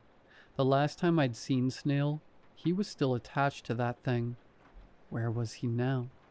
I ran as fast as my legs could carry me, stumbling, slipping, clawing at branches, doing anything I could to reach where the creature had fallen. Trees lay toppled and crushed under its weight as it slid down the soaked hillside, but no matter how hard I pushed myself, it felt like I never got any closer. I fell hard, face first into the mud. Then I crawled, dragged myself forward, clung to every exposed root and jagged rock, like a desperate animal trying to pull itself from a pit. "Snail!" I screamed, my voice shredding in my throat. No answer. The rain only grew heavier, hammering down on me. The sky burned deeper and deeper red, pulsing like some living wound in the heavens. I forced myself upright, mud dripping from my face. Something flickered between the trees below. A shape, a shadow. I couldn't tell. "Snail?" I yelled again, whistling as loud as I could. Still nothing. I bolted forward once more. My father's rifle weighed me down, so I threw it into the mud, not caring where it landed. I grabbed at branches, trying to keep my footing, but my foot slid on the soaked earth and I collapsed again, slamming my body into the ground like a helpless ragdoll. As my face hit the mud, I heard it. A bark. A single, sharp bark. Snail. It had to be Snail. I scrambled to my feet, and the world changed. Completely. The sky was blue, bright, clear, untouched. The trees stood tall and familiar, exactly as they had been before the nightmare began. And I was on my knees in the mud, soaked, shaking, gasping for breath.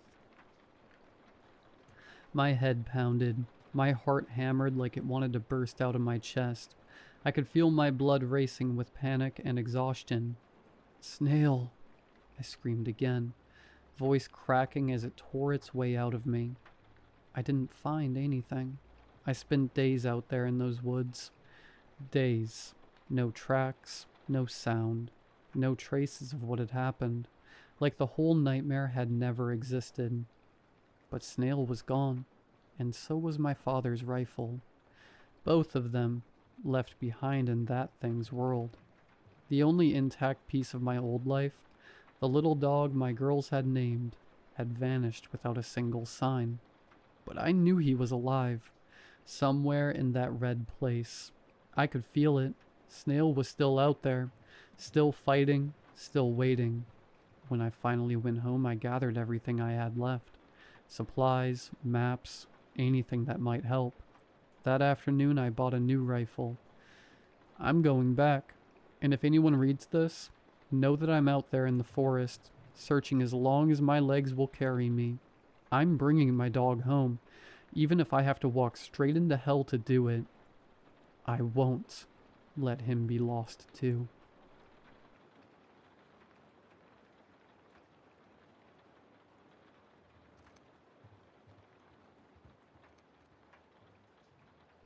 The call came in after we had already gone to bed for the night.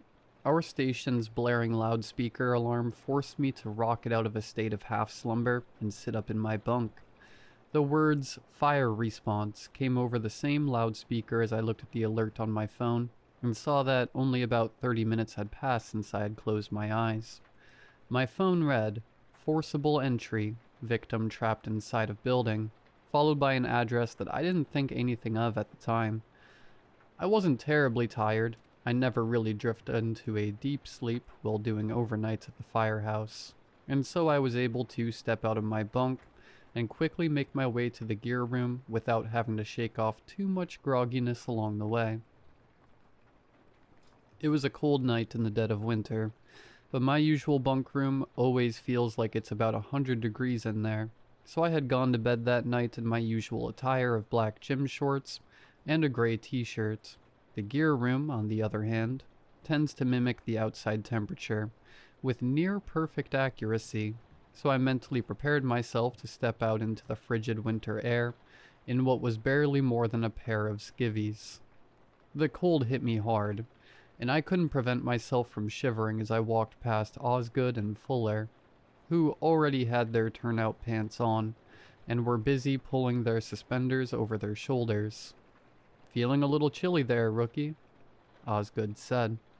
I had been with the department for more than 3 months at this point, but seeing as I was still the newest guy on the payroll, I had not yet shirked that nickname.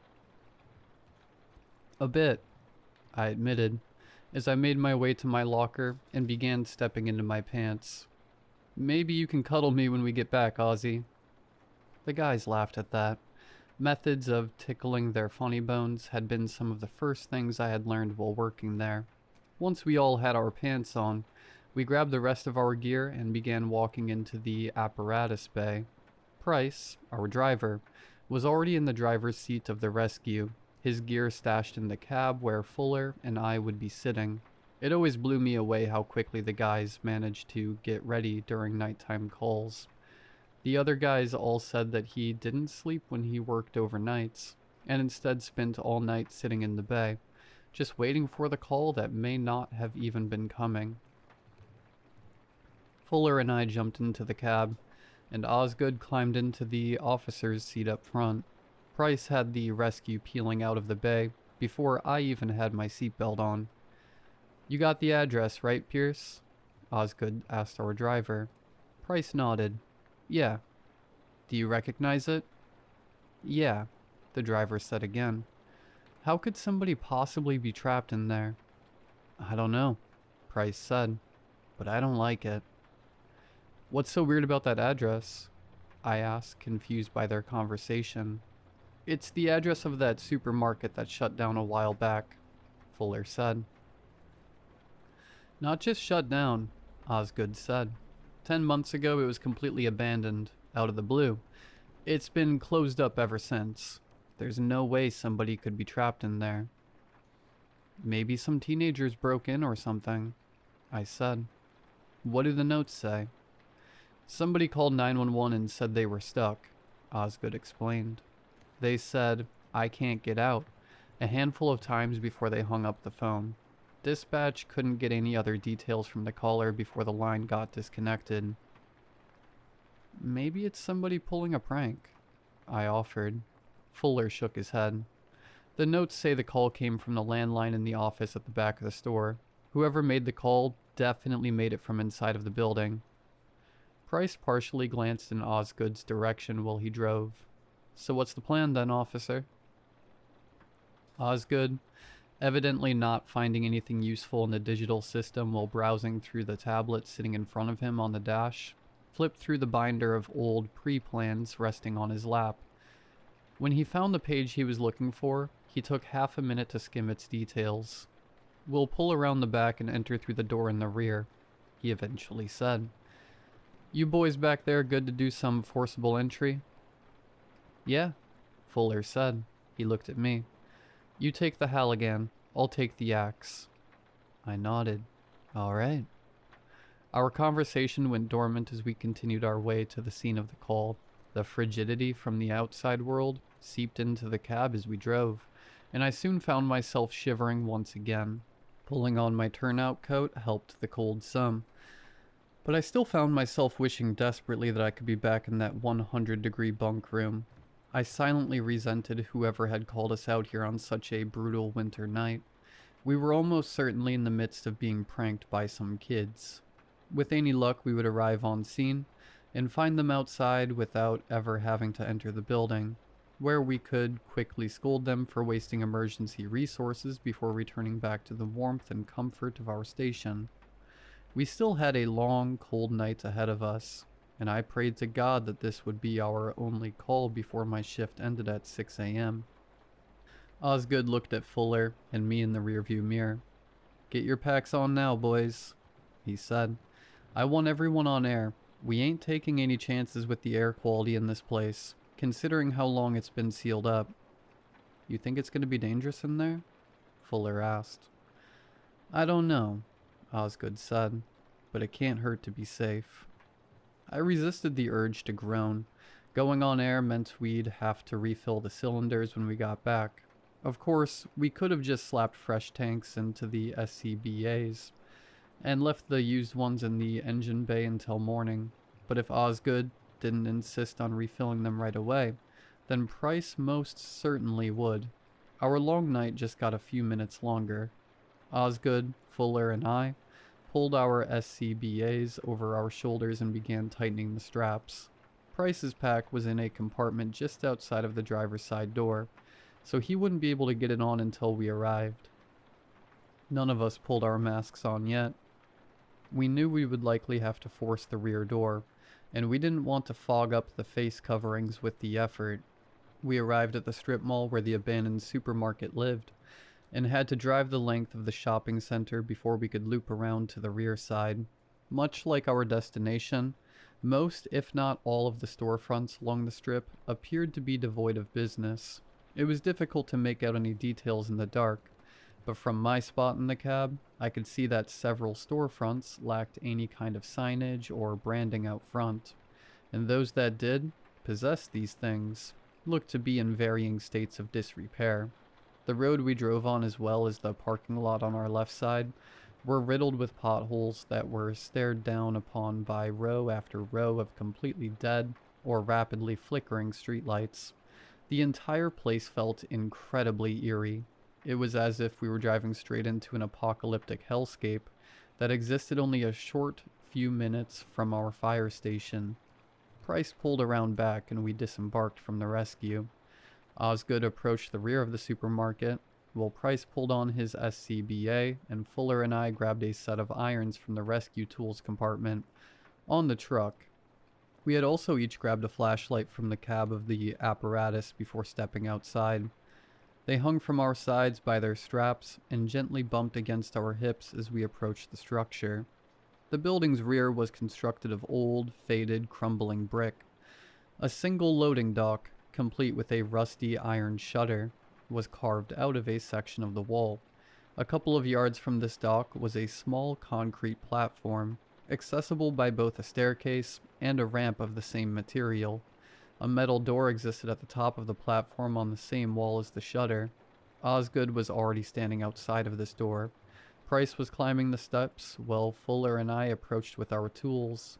I followed Fuller up the stairs to the platform and stepped forward, ready to shove the fork end of my Halligan into the door frame. Price stopped me by placing a firm hand on my shoulder before shaking his head. "Don't they teach you to try before you pry anymore, rookie?" he said. I frowned, taking a step back. "They do," I said sheepishly. "Sorry."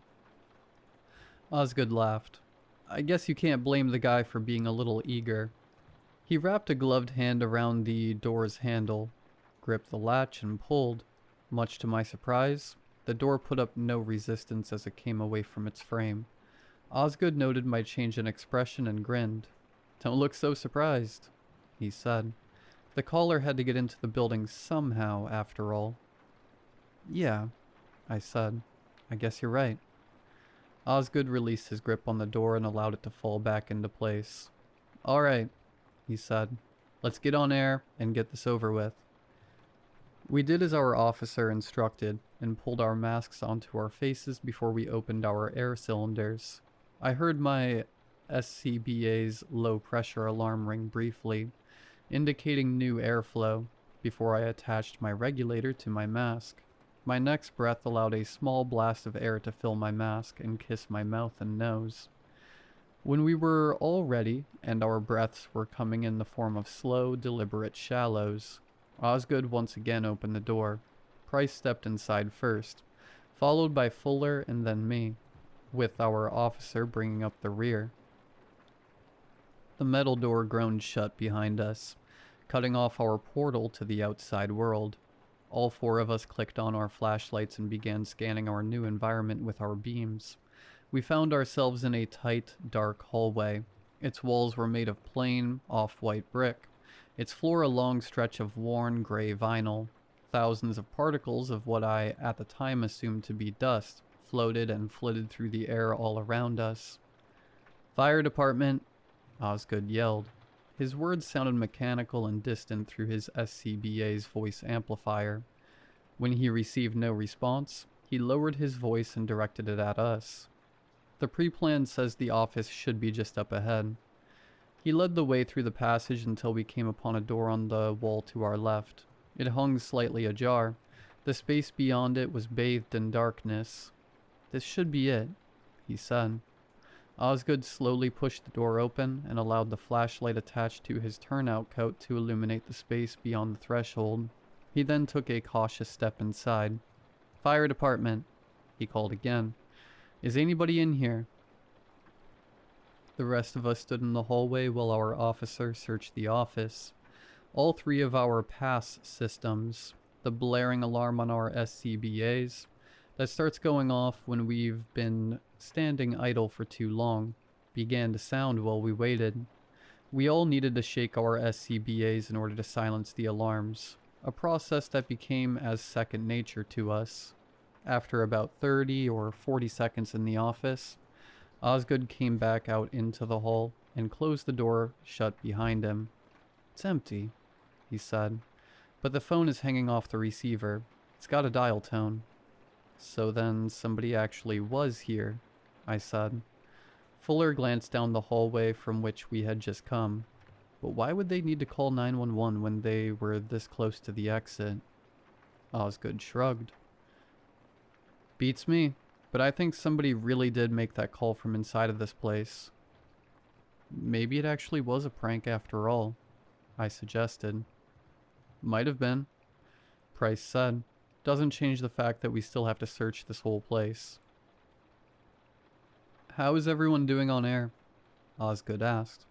After confirming that we all had plenty of the stuff left, he went on.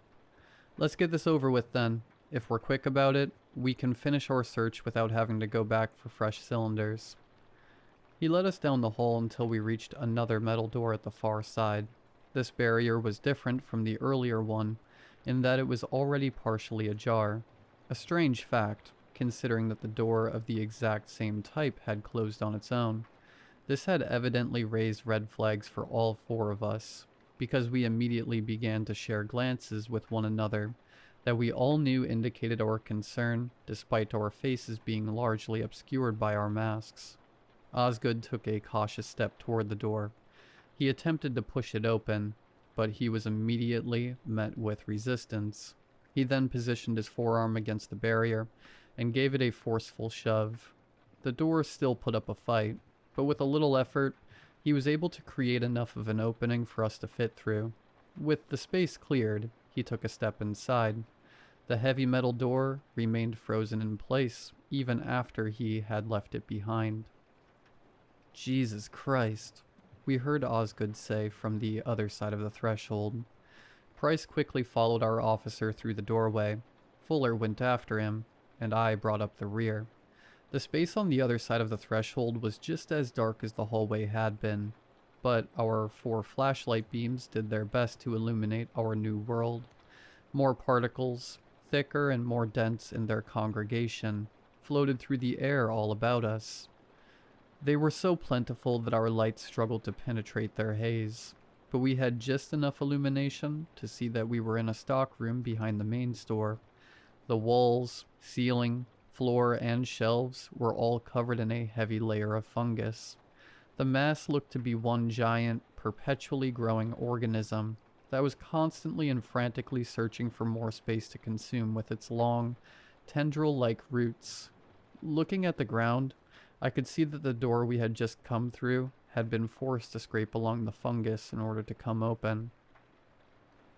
It was now held in place by the layer of fungus, which had glommed onto the bottom of the door with the buildup of the material that had been scraped away. What the hell happened in here? I said. Good question, Osgood said. I've been in some nasty places in my day, but none have ever been quite like this. I think we're good to get out of here now, Fuller said. Anybody who made their way in here would have likely been dead within minutes of breathing this air. This clearly isn't a rescue attempt anymore.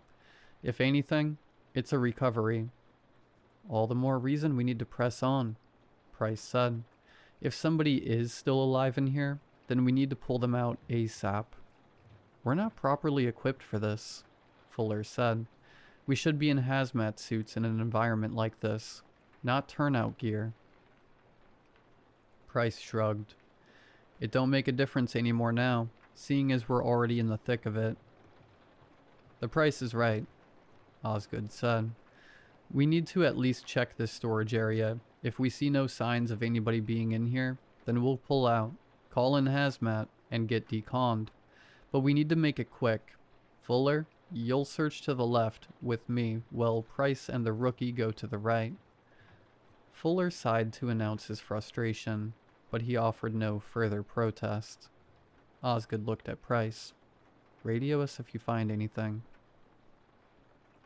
The driver nodded, and our two small groups went off into our separate directions. I didn't know what to say to my companion. He had always been the hardest person at my station to strike up a conversation with, so we remained silent as we conducted our search. We followed the mold-covered wall and weaved past shelves consumed by fungus.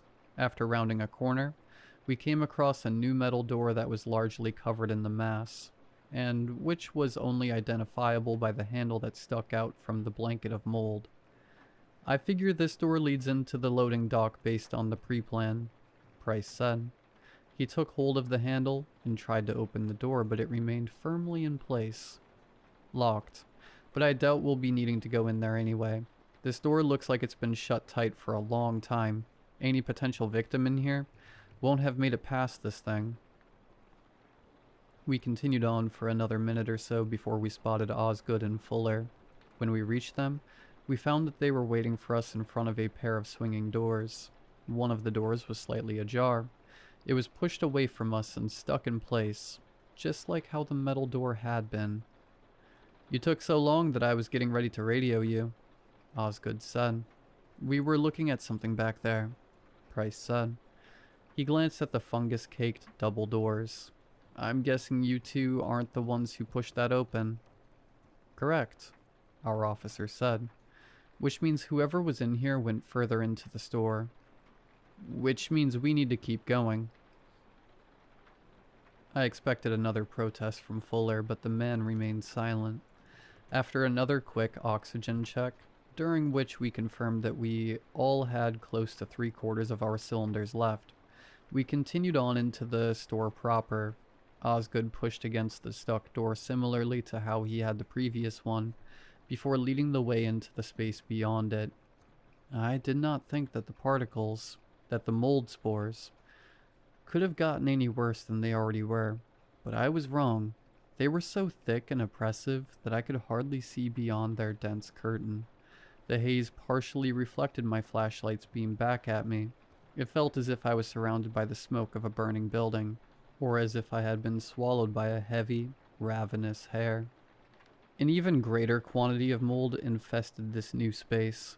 It teemed in the shadows beyond the reach of my flashlight and oozed out of a nearby frozen food chiller, making it look as if the waist-high container was overflowing with ice. Fire department, Osgood called again. Is anybody in here? His echoing voice was the only thing to respond to him. It's going to take us forever to search this place, Fuller said. Not if we move quickly, Osgood said. Same pairs as before. We'll go along the perimeter wall. If we haven't found anything by the time we meet up, then we'll begin searching the aisles one by one. Any questions? Nobody responded.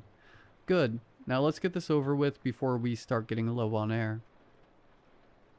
Osgood and Fuller once again began moving left along the outer wall of the supermarket, while Price and I began moving to the right. I glanced in our companion's direction after taking only a few short steps. and was slightly alarmed to see the beams of their flashlight had already been completely consumed by the swirling mold spores. In a matter of seconds, it had become as if they had never existed at all. I walked with Price for another couple of minutes, while sweeping my flashlight with one hand and holding my Halligan with the other. I had yet to use the tool since entering the structure, and I considered offering it to my companion, who held nothing in his hands. He, like Osgood, had a flashlight attached to his coat, but I decided against it. I feared that the older man would think I was trying to pawn the Halligan off on him, and I did not want him believing me to be lazy. The silence in that space was almost overwhelming. It was as if the miasma of mold was muffling any and all ambient sound that would have come through, while somehow also creating a harsh noise that rattled my brain and threatened to destroy me from the inside out. The only sounds to break up the quiet were our soft footsteps against the fungus-covered floor, and the rhythm of our regular, mechanical breaths. I checked my cylinder's pressure again as we walked. It had not gone down much since the last time I had looked at it, but I was worried about suddenly going low on air in such an inhospitable environment. Of course, I knew that it would activate a low-pressure alarm before things got too dicey, but my paranoia told me that there was always the chance that the trigger would malfunction, and I would end up sucking my mask to my face before I knew it, suddenly forced to choose between imminent suffocation and breathing those toxic, putrid particles. Eventually the silence became unbearable, and at risk of wasting more oxygen, I spoke. "What do you think caused this place to get like this?" At first, Price didn't answer, and for a moment, I thought that he intended not to. But then his robotic-sounding words escaped from his voice amplifier. "Don't know," he said. "I ain't ever seen anything like this." I glanced at some of the nearby freezers as we walked. Beyond the sheets of mold that fogged up the glass, I could see rows upon rows of once frozen meals still sitting in their spots on the shelves. "I guess they abandoned this place with everything still in it," I said. "Maybe that's what caused all this mold to grow." "This place has only been abandoned for less than a year," he said. "It shouldn't have gotten this bad in such a short time." I considered this for a moment. "Well, I guess it doesn't really matter what caused it to get like this," I said. "We're only here to find a potential victim, and that's all we have to worry about right now." Price nodded. "That's right. Leave the more complicated stuff in the higher pay grade where it belongs. Glad to see you're finally starting to get it, rookie." We kept going for another minute or so in silence. I continued to scan the way ahead of us with my flashlight beam, for all the good it did me in that dark, gloomy space. The spore haze seemed like it was growing thicker the more we walked, and the more dense it was, the more difficult it was for our beams to penetrate it. It was for this reason that, when I saw movement in one of the aisles from out of the corner of my vision, I didn't quite believe my own eyes. I came to an immediate stop and turned my flashlight down the aisle in question. Price, looking at me, did the same. "What is it?" he asked. "I don't know," I said, "but I thought I saw something move down there." "A person?" "I don't know," I said again. "It could have been. It also could have been my eyes playing tricks on me. It's hard to tell in here." "We should check it out regardless." I hesitated. "Are you sure we should head off the path? We told Ozzy and Fuller that we wouldn't start checking aisles until we met up again." "It could be the victim," Price said. He brought his hand up to the radio mic strapped to his collar. "Price to Ozzy." There was a pause before Osgood's crackly voice came over the speaker. "Go ahead, Price." "The rookie thought he saw something down one of the aisles. We're going to check it out. We'll let you know if we find anything." "Copy that," Osgood said. "Just be careful." Price nodded as if the man on the other side of the conversation could see the gesture. "Always." The two of us began creeping down the aisle. Without thinking, I looked up at the sign above my head as I passed it. We were walking into the canned goods aisle.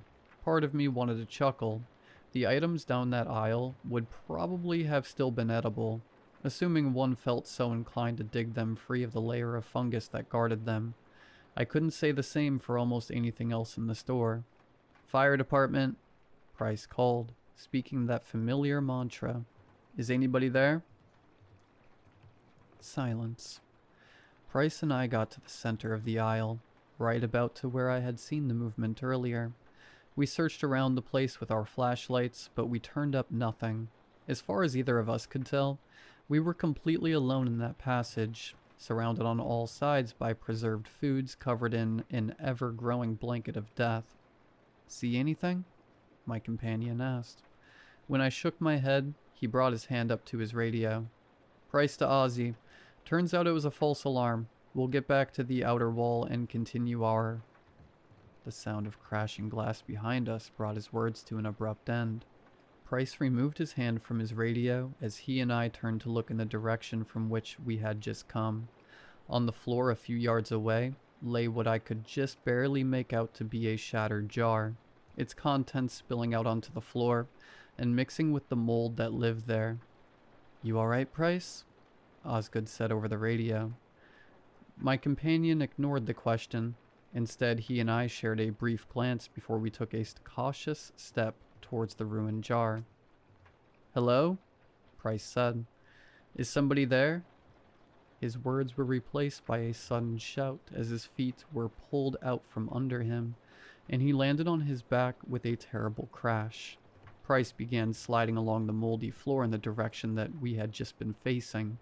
His yells were mangled by the harsh screech of his SCBA scraping along beneath his back. I rushed through the darkness after my taken companion, but he was moving far too quickly for me to keep up with him. He would have soon been lost to the shadows, but he managed to reach out and grab onto a shelf divider.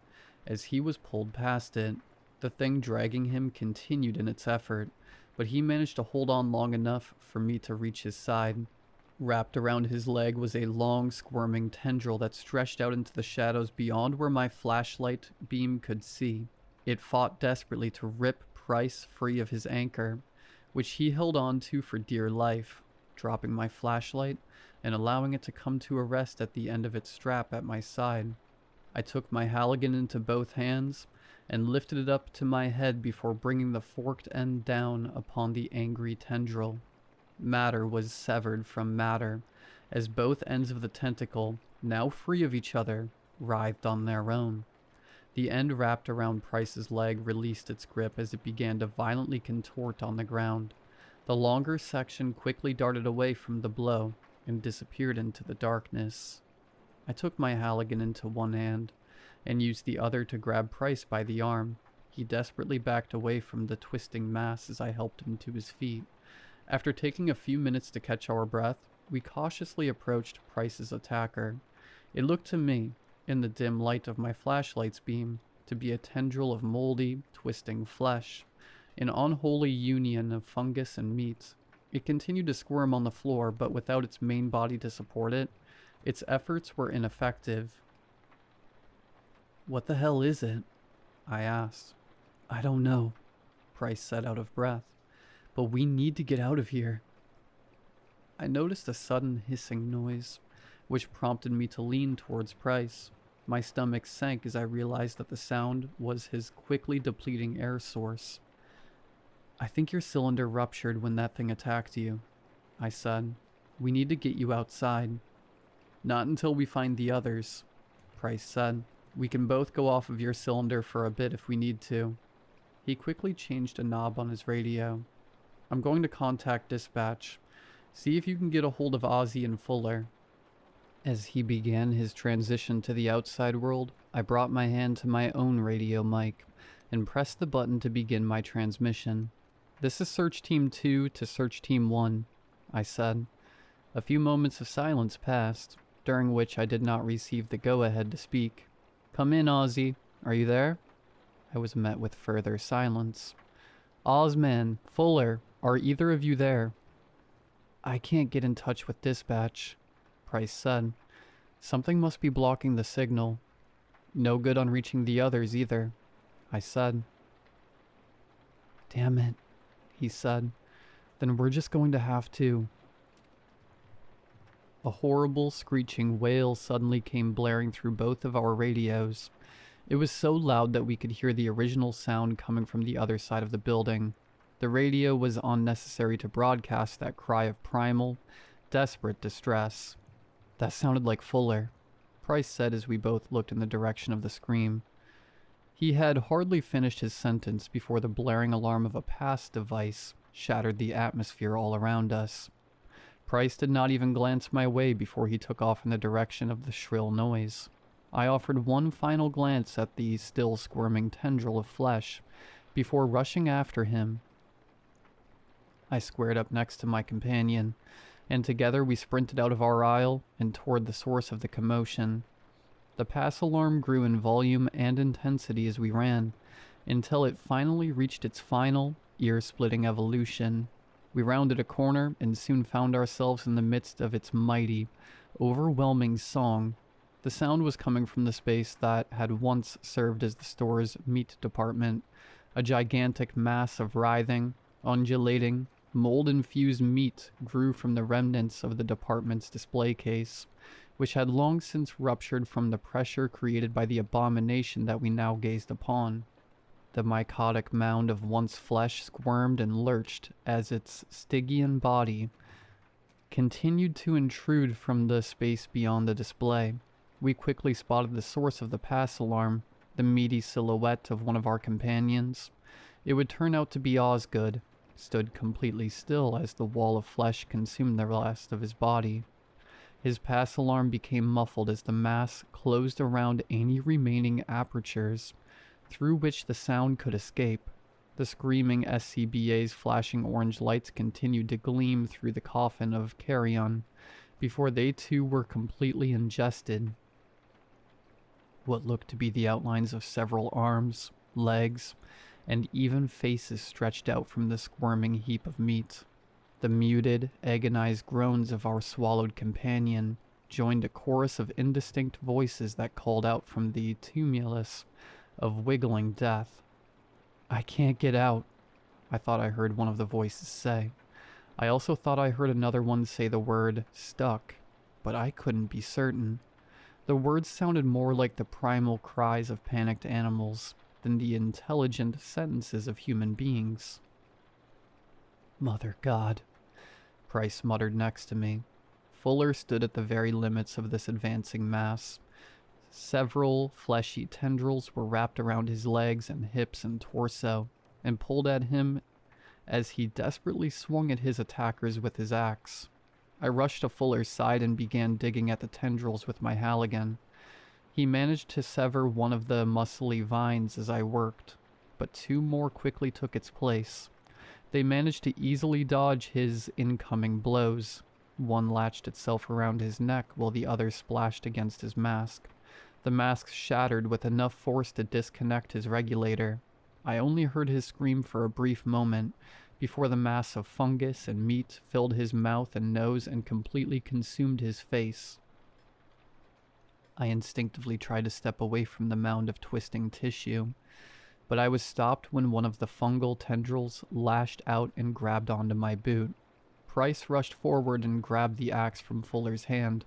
Moments before the flesh had fully consumed its victim, he brought the axe down on the matter creeping its way up my boot.